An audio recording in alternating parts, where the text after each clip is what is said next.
Bago pa uminit ang ulo ko sa gutom, painitin natin kawali. Tapos isa-isang ilatag ang balat ng manok. Tapos hayaan lang hanggang magmantika. Gustong gusto ko yung ginigisa sa sarili kong mantika. Tapos pag malutong na, Tapos hanguin mo na. tapos maglagay ng paminta, luya. Para sa mga inaaswang bawang. Tapos marami sibuyas. Tapos konting halo-halo. Tapos ilagay ang manok. Tapos halo-halo. Tapos halo-halo. Tapos basta halo-haloin mo lang. Tapos takpan mo. Tapos buksan mo ulit.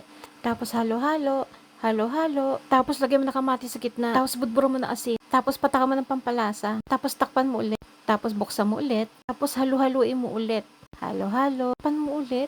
Tapos buksan mo ulit. Tapos palayain mo lang ang usok. Tapos pigaan ng lemon. Pigain. Tapos gusto ko pinahirapan sarili ko. Tapos maglagay ng labong. Tapos more paminta.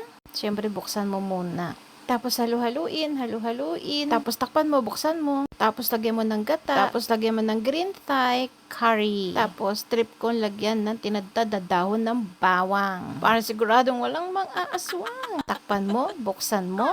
Tcharan! Kain na na!